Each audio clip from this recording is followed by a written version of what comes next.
What if everything you've been taught about reality is just the opening chapter of a much larger story? What if the most brilliant scientists on Earth are only now beginning to glimpse what mystics and awakened beings have known for thousands of years? Right now, in this very moment, you are not just watching a video. You are participating in a miracle so profound that modern science has no complete explanation for it. You are conscious. You are aware. You exist in a way that transcends every equation, every formula, and every materialist theory ever conceived. And here's what will blow your mind. The greatest minds in quantum physics are finally catching up to what spiritual teachers like Deepak Chopra have been saying all along. Stay with me, because what you're about to discover will fundamentally change how you see yourself, your life, and the entire universe. We're going to journey into the deepest mystery that exists, the mystery of consciousness itself. And by the end of this exploration, you'll understand why no computer, no matter how advanced, will ever be truly conscious, and why you are something far more magnificent than you ever imagined. Let me ask you something that sounds simple, but is actually the deepest question ever posed. Why are you aware right now? Why is there something it feels like to be you? Your brain weighs about 3 pounds. It's made of roughly 86 billion neurons firing electrical signals, processing information at incredible speeds. But here's the thing that keeps neuroscientists awake at night. Nowhere in those neural networks, nowhere in those electrochemical reactions, is there any explanation for why any of this should feel like anything at all. A computer can process information faster than your brain. It can solve problems you never could. It can beat the world's best chess players and identify faces in photographs with superhuman accuracy. It can write poetry and compose music and even hold conversations that seem intelligent. But ask any AI researcher worth their salt, and they'll tell you the truth. That computer doesn't experience anything. There's no inner life, no sense of being, no awareness looking out through digital eyes. It's all processing without presence, computation without consciousness, function without feeling. The lights are on, but nobody's home. So what's different about you? What's different about the brain sitting in your skull right now that allows it to not just process reality, but to experience it, to feel it, to be aware of being aware? This is what philosophers call the hard problem of consciousness. And it's called hard for a reason. We can explain a lot about the brain. We can map which regions light up when you see a face, when you feel afraid, when you taste chocolate, or hear your favorite song. We can trace the neural pathways, measure the neurotransmitters, watch the electrical storms of thought sweep across the cortex in real time using functional MRI machines. But none of that, absolutely none of it, explains the subjective experience of being you. It doesn't explain why there's a you at all. Think about the color red. Right now, bring to mind the reddest red you can imagine. Maybe a rose, a fire truck, a sunset blazing across the horizon. You know what that color feels like in your mind's eye. But here's the mystery. That experience of redness isn't in the wavelength of light hitting your retina. It's not in the photoreceptors translating photons into neural signals. It's not in the visual cortex processing patterns. The redness you experience, that subjective quality, exists somewhere else entirely. It exists in consciousness itself, in that mysterious domain where raw data becomes lived experience. Now here's where it gets really interesting, and this is where Deepak Chopra and other awakened thinkers have been pointing for decades. Consciousness might not be produced by the brain at all. I know that sounds crazy. Everything you've learned in biology class told you that the brain creates consciousness, the way the heart creates blood pressure, or the lungs create respiration. But what if that's completely backward? What if consciousness is actually fundamental to reality itself, and your brain is more like a receiver, a tuning device that allows the universal field of awareness to experience itself through the lens of your individual life? Think about it this way. When you turn on a radio, you hear music, voices, information flowing through the speaker, but the radio doesn't create that content. It's receiving signals, electromagnetic waves that exist in the space all around you, and translating them into something you can perceive. Smash the radio, and the music doesn't die. It's still there, broadcasting through the air, just waiting for another receiver to pick it up. What if your brain works the same way? What if consciousness is a field, a fundamental property of the universe itself, and your brain is the biological instrument that tunes into it, that allows you to have this particular human experience right here, right now? This isn't just mystical speculation anymore. Quantum physics has opened a door that materialist science can't close, and what's on the other side is absolutely staggering.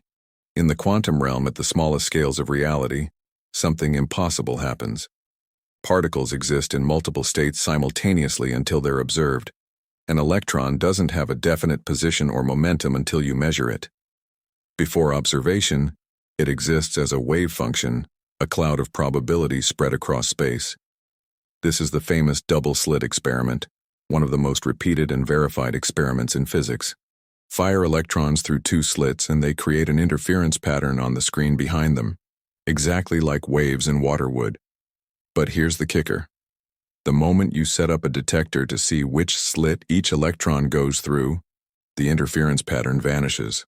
The electron stops behaving like a wave and becomes a particle, going through one slit or the other.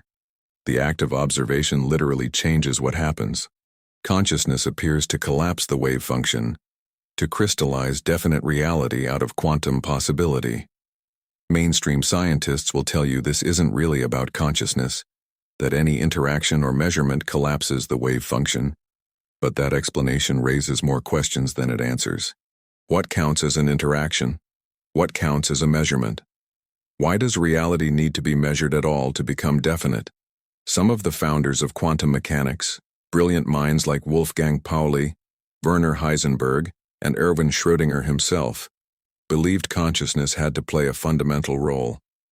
They couldn't escape the conclusion that the observer and the observed are entangled in ways that shatter our everyday assumptions about reality. Max Planck, the father of quantum theory, said that he regarded consciousness as fundamental and matter as derivative from consciousness. This is what Deepak Chopra has been teaching for decades, long before it became fashionable in scientific circles to even whisper such ideas. He understood that ancient Vedic philosophy got it right. Consciousness isn't in the universe. The universe is in consciousness. You're not a body that has consciousness, you're consciousness that has a body, temporarily for the duration of this extraordinary adventure we call life. But let's go deeper, because the implications of this are absolutely wild. If consciousness is fundamental, if it's woven into the fabric of reality at the quantum level, then everything changes. Death isn't the end of you, because the you that's really you, the awareness that's reading these words right now, isn't produced by neural tissue. It's interfacing with neural tissue, using it as a vehicle to explore this physical dimension, but it exists independently.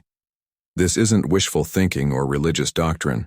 It's following the logic of quantum mechanics to its natural conclusion. And here's something even more mind-bending. If consciousness is fundamental and universal, then at some level, everything is conscious. Not in the way you're conscious with your complex human brain and rich inner life, but in some basic, primordial way. Physicist Freeman Dyson once said that atoms might have a small amount of consciousness, and the more complex the organization, the richer the conscious experience. Trees, rivers, mountains, stars, galaxies, everything participating in the grand symphony of awareness, expressing itself in infinite forms across the cosmos. This is panpsychism, the idea that consciousness pervades all of nature. And it's making a comeback in academic philosophy because materialism has failed. It's failed spectacularly. After decades of neuroscience research, after mapping the brain in exquisite detail, we're no closer to explaining how 3 pounds of meat generates the Technicolor movie of your inner life. We can't explain why your grandmother's face brings tears to your eyes, why music gives you chills, why falling in love feels like the whole universe realigning around one person. These aren't just chemical reactions. They're not just neurons firing. They're experiences in consciousness. And consciousness remains the greatest mystery in science because science has been looking in the wrong place. It's been trying to explain consciousness from the bottom up, from particles to atoms to molecules to cells to brains to awareness. But the awakened understanding flips this entirely. Consciousness comes first. It's the ground of being, the field from which everything else emerges. Matter is what consciousness looks like when you observe it from a particular perspective, through a particular set of sensory filters. Think about your dreams at night. When you're deep in REM sleep, you're in a complete world. There are people, objects, buildings, landscapes, conversations, emotions, the whole rich tapestry of experience. But where is that world? It's not out there in space. It's not made of atoms and molecules. It exists entirely in consciousness, your consciousness creating an entire reality from nothing. You're the dreamer, and you're everything in the dream. The people talking to you are you. The mountains, the oceans, the cities are all you. Your consciousness is generating all of it. Now here's what the awakened understand. Waking life is exactly the same. This reality you think is so solid, so objective, so out there independent of your mind, is also a dream. It's a more stable dream, a more consistent dream, a shared dream where we've all agreed on certain rules. But it's still consciousness creating reality, not the other way around. This is what the ancient Vedic texts called Maya, not illusion in the sense of fake, but illusion in the sense that we mistake the appearance for the ultimate reality. When you deeply understand this, when it shifts from concept to lived experience, everything changes. You stop being a victim of circumstance because you realize you're not separate from the universe. You're not a tiny spark of consciousness trapped in a dying animal body, hurtling through an indifferent cosmos. You're the whole cosmos experiencing itself from one unique perspective. Right now, through your eyes, the universe is looking at itself. Through your hands, it's touching itself. Through your voice, it's speaking to itself. This is what Deepak Chopra means when he talks about the field of infinite possibilities. You're not separate from that field. You are that field, localized, focused, expressing itself as you. And here's where it gets practical. If consciousness is fundamental, if your consciousness taking form rather than form producing consciousness, then you have access to levels of reality that your physical senses never touch. Meditation isn't just stress relief or a nice mental break. It's a technology for tuning your consciousness to different frequencies of reality. When you quiet the mind, when you sink beneath the surface noise of thoughts and worries and mental chatter, you can directly experience what the mystics have always known. There's a vast silence underneath everything, a pure awareness that's always been there, always will be there, unchanging and eternal while the contents of experience come and go like clouds across a sky. That awareness is what you really are. Your thoughts aren't you. They're something you experience. Your emotions aren't you. They're weather patterns moving through the space of consciousness. Even your body isn't you in the deepest sense. It's your current vehicle, your interface with this dimension of reality, but the awareness that inhabits it, that looks out through your eyes and hears through your ears. That's the real you, and it was never born, and it will never die. This is where science gets uncomfortable because science is built on materialism, on the assumption that matter is fundamental, and everything else emerges from it. But quantum physics has pulled the rug out from under that assumption. We've discovered that at the quantum level, particles are possibilities until observed, that entanglement allows instantaneous correlation across any distance, that the universe seems to be participatory rather than objective. The old model of a clockwork universe, deterministic and mechanical, has shattered completely. We're living in something far stranger, far more magical, far more mysterious than anyone imagined. And the thing is, this isn't really new information. The awakened ones have been teaching this for millennia. Buddha talked about emptiness not meaning nothingness, but meaning that forms are empty of inherent existence, they're temporary patterns in consciousness. Lao Tzu spoke of the Tao, the way, the fundamental principle that can't be named or grasped but is the source of everything. Jesus said the kingdom of heaven is within you, that you and the Father are one. These weren't metaphors. They were direct descriptions of reality as perceived from an awakened state of consciousness. What Deepak Chopra has done so brilliantly is bridge these ancient insights with modern language, with concepts from physics and biology that make them accessible to Western minds trained in scientific thinking. He's showing us that spirituality and science aren't opposed. They're converging on the same truth from different directions. The laboratory and the meditation hall are discovering the same thing. Consciousness is primary, reality is participatory, and you are far more than you think you are. But here's the challenge. Knowing this intellectually doesn't transform you. You can memorize every word in this video and still live as if you're a separate self struggling for survival in a hostile world. The transformation happens when knowledge becomes experience, when what you understand with your mind becomes what you live with your whole being. That's why meditation matters. That's why practices matter. That's why Chopra doesn't just teach concepts. He guides people into direct experience of these deeper truths. Let me give you an example that makes this crystal clear. Imagine a wave on the ocean. The wave rises up. It has a crest and a trough. It has a particular shape and size. It moves across the surface, carrying energy. If that wave could think, it might identify itself as separate from other waves, separate from the ocean itself. It might worry about its height, compete with other waves, fear the moment it crashes on the shore and disappears. But here's the reality. The wave was never separate from the ocean. It's not a thing. It's an activity the ocean is doing. The wave is oceaning. And when it crashes on the shore, nothing dies. The water returns to the sea and new waves form, the same water expressing itself in endless temporary patterns. You are like that wave. You feel separate. You feel like an individual entity with a beginning and an end. But you're actually the universe doing a U-shaped activity for a little while. You're not in the universe. You're an expression of it. The boundaries you think define you, your skin, your name, your history, your personality, these are all like the shape of the wave, real in a relative sense but not ultimately real. What you really are is the ocean, and the ocean is consciousness itself, infinite and eternal, taking form in this particular way right now. This understanding completely dismantles fear, especially the fear of death. If you're just a body, just a brain, just a collection of atoms that happen to organize themselves in a conscious way for a few decades, then death is terrifying.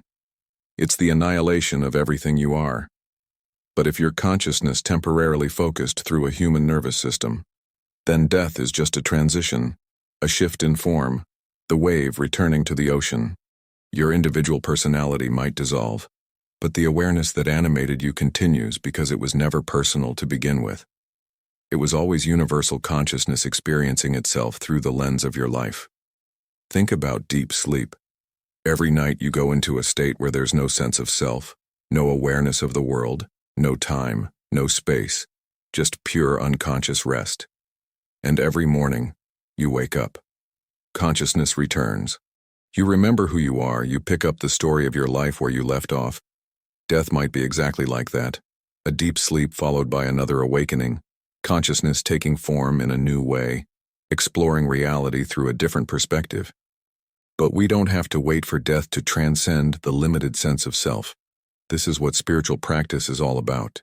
When you meditate deeply, when you have a mystical experience, when you take your awareness beyond thought and touch that silent field of pure being, you get a preview. You experience directly that you're more than your story, more than your body, more than your thoughts and emotions. You are the space in which all of that appears.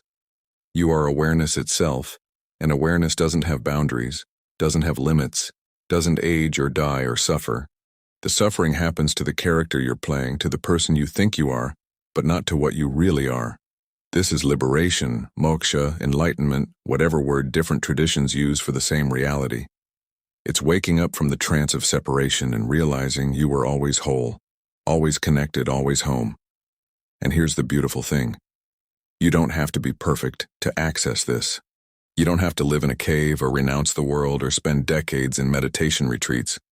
The awakened understanding is available right now, in this moment, because it's not something you achieve, it's something you recognize. It's already the case. You just have to stop overlooking it. So how does science fit into all of this? How do we reconcile the mystical understanding with the empirical, evidence-based approach that has given us so much knowledge and technology? The answer is that we need to expand what science includes. For too long, science has limited itself to the objective, to what can be measured by instruments, to third-person data. But consciousness is inherently subjective. It's first person.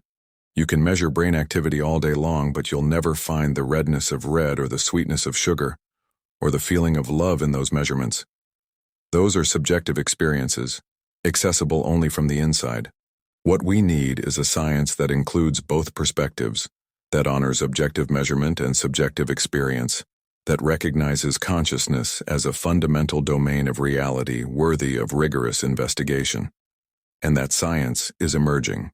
It's being developed by researchers who aren't afraid to challenge materialist assumptions, who are willing to follow the evidence even when it leads to uncomfortable conclusions. Studies on meditation have shown that advanced practitioners can produce brain states that shouldn't be possible. Gamma wave synchrony across the entire brain that correlates with reports of universal compassion and non-dual awareness. Research on near-death experiences has documented cases where people accurately report details from their cardiac arrest that they couldn't have perceived through normal sensory channels, suggesting consciousness can operate independently of the brain. Experiments on PSI phenomena, telepathy, precognition, remote viewing have shown small but statistically significant effects that materialist science can't explain. Now, I'm not saying all of these findings are ironclad or that there aren't legitimate criticisms.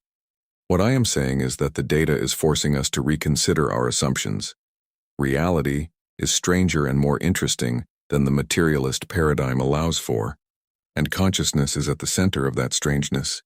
Deepak Chopra has been at the forefront of this conversation, not as a scientist himself, but as a translator, someone who can speak both languages, who can take insights from quantum physics and neuroscience and ancient wisdom traditions and weave them into a coherent vision that honors all sources of knowledge. Let's talk about quantum entanglement for a moment because it's one of the clearest examples of how reality violates our everyday assumptions.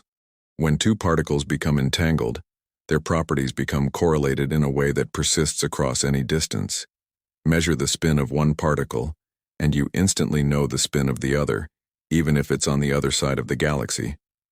Einstein called this spooky action at a distance and hated it because it seemed to violate the principle that nothing can travel faster than light. But experiment after experiment has confirmed it's real. Entanglement is a fundamental feature of quantum mechanics, and it suggests that at a deep level, separation is an illusion. Things that appear separate are actually connected in ways that transcend space and time. Now think about what this means for consciousness. If your consciousness is quantum in nature, if it arises from quantum processes in the brain or interfaces with a quantum field, then entanglement might explain phenomena that currently seem paranormal. The connection you feel with loved ones across distance, the sense that you know something is wrong with someone before you get the phone call, the collective consciousness that seems to link humanity in subtle ways. All of this might be quantum entanglement operating at the level of mind. But here's where we have to be careful. We can't just sprinkle quantum physics onto mystical ideas and call it science.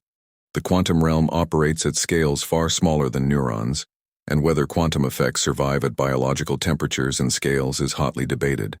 Some researchers, like Roger Penrose and Stuart Hameroff, have proposed that consciousness arises from quantum computations in microtubules inside neurons. Others think this is speculative at best. The truth is, we don't know yet.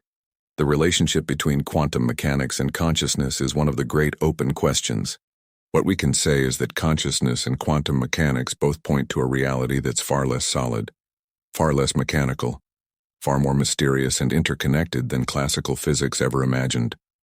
They both suggest that the observer and the observed are not separate, that reality is participatory rather than objective, and that the fundamental nature of things is more like potential and information than like little billiard balls bouncing around in empty space. This is why Chopra's work resonates with so many people. He's not asking you to abandon reason or critical thinking. He's asking you to expand what you're willing to consider, to hold the possibility that reality is bigger and stranger than materialism allows, that consciousness might be the missing piece that makes sense of the quantum weirdness and the hard problem and the mystical experiences that millions of people report. And if he's even partially right, the implications are staggering. It means you're not a cosmic accident, not a meaningless arrangement of atoms that briefly became aware before dissolving back into oblivion. You're an expression of the universe becoming conscious of itself, a unique and irreplaceable perspective through which reality experiences its own magnificence. It means that your life has intrinsic meaning, not because some external authority granted it, but because consciousness exploring itself through your particular lens is inherently valuable. It means that death is not the enemy, it's a transition. And what you really are continues in some form because consciousness is fundamental and indestructible. Now let me address something that might be bothering you. If all of this is true, why is there so much suffering? This is the age-old problem of evil, and it doesn't have an easy answer. But the awakened understanding offers a perspective. Suffering exists because consciousness, in taking individual form, temporarily forgets its true nature. It identifies with the separate self, the ego, and that creates a sense of lack, of incompleteness. All human suffering traces back to this fundamental misidentification. But suffering also serves a purpose. It's the friction that eventually wears away the illusion, the pressure that cracks open the shell of ego so that the larger truth can emerge. Every crisis, every loss, every dark night of the soul is an opportunity to wake up. This doesn't mean suffering is good, or that we shouldn't work to alleviate it. Compassion is the natural response when you recognize that everyone is yourself in disguise. But it does mean that suffering has meaning. It's part of the curriculum of consciousness learning itself. So where does this leave us practically? The awakened life isn't about escaping the world. It's about being fully present in it, without being lost in it. It's about engaging with life passionately, creatively, lovingly, but from a place of wholeness rather than lack. When you know you're not separate from the source, you stop living from neediness and start living from overflow. You create because it's joyful, not because you need results to feel complete. You love because love is your nature, not because you need someone else to fill a void. This is living from the soul rather than the ego, and it changes everything. Your relationships improve because you're not projecting incompleteness onto others. Your work becomes more effective because you're not blocked by fear. Your health often improves because as you relax into what is, the body relaxes too. But none of this happens from just understanding it intellectually. You have to practice. You have to create space for silence, for meditation, for simply being. You have to question your thoughts instead of believing them automatically. You have to notice when you're identified with the separate self and gently shift back to awareness itself. This is a lifetime practice. There might be breakthrough moments where the veil lifts completely, but then you come back and you have to practice again.